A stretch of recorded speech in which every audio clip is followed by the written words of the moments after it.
નમસ્કાર મિત્રો, પ્રાથમિક શાળાઓની અંદર, માધ્યમિક શાળાઓની અંદર, ઉચ્ચ માધ્યમિક શાળાઓની અંદર અને કોલેજની અંદર તારીખ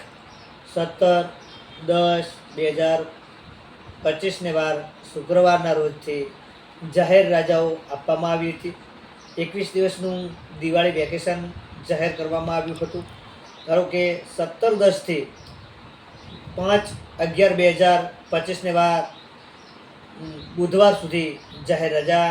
સરકાર દ્વારા જાહેરાત કરવામાં આવી હતી અને દિવાળી વેકેશન પણ હવે પૂર્ણ થવા આવ્યું છે અને કાલ રોજથી 6/11/2025ને શુક્રવારના રોજથી દરેક સ્કૂલો ચાલુ થઈ જશે। તો વાલીઓની પણ ફરજ છે કે પોતાના બાળકને રેગ્યુલર સ્કૂલે મૂકે અને નવા વર્ષની અંદર એટલે કે જે જૂનું સત્ર પૂરું થઈ ગયું છે અને નવું સત્ર શરૂ થઈ રહ્યું છે તેની અંદર બાળકને રેગ્યુલર મૂકે, જેથી કરી અને બાળકને જે શાળાના નિયમો છે, શિક્ષણ છે, શાળાની અંદર જે ચાલતી પ્રવૃત્તિઓ છે તેના દ્વારા તે કંઈક નવું જાણી શકે। શાળાની અંદર રેગ્યુલર જશે તો તેની હાજરી રેગ્યુલર હશે તો તેને કંઈક જાણવા મળશે, શીખવા મળશે। તો દરેક વાલીઓને હું નમ્ર અપીલ કરું છું કે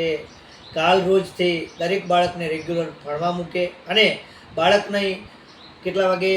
10:30 સ્કૂલમાં જતું રહે તેવી વ્યવસ્થા કરે અને બાળક સ્કૂલમાં ગયા પછી આચાર્ય શિક્ષકોને પણ તમે મળો કે મારું બાળક શું કરે છે, કેવું હોશિયાર છે, ભણવામાં કેવું છે, કયા વિષયમાં એને રસ છે, શું બનવા માંગે છે, કયા વિષય ઉપર અભ્યાસ કરવા માંગે છે તેનું પણ માર્ગદર્શન લો। તો દરેક વિદ્યાર્થી મિત્રોને હું નમ્ર અપીલ કરું છું કે નવું સત્ર શરૂ થઈ જાય રહ્યું છે કાલથી, તો અભ્યાસ માટે જ્યાં પણ ભણતા હોય ત્યાં જતા રહેવાનું અને રજા નહીં પાડવાની। કેમ કે 21 દિવસની અંદર તમે દરેક વિદ્યાર્થી મિત્રોએ ચોપડી નહીં પકડી હોય, મનોરંજનની અંદર દિવસો પસાર કર્યા હશે, એટલે જે ઘણું ખરું ભૂલી પણ ગયા હશો તે ફરીવાર રિવિઝન થઈ જાય અને ફરીવાર આપણે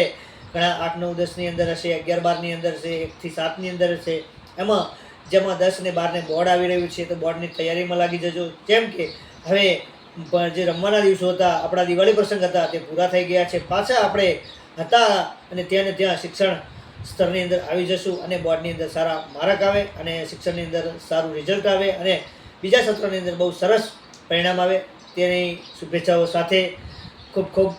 સરસ વિડીયોના માધ્યમથી દરેક લોકો સુધી પહોંચે અને દરેક લોકો શેર કરે અને બાળકો અને સારી રીતે શિક્ષણ અર્થે સ્કૂલની અંદર રેગ્યુલર મોકલે તેવી વાલીઓને પણ નમ્ર વિનંતી। જય હિન્દ, જય ભારત, જય સરદાર।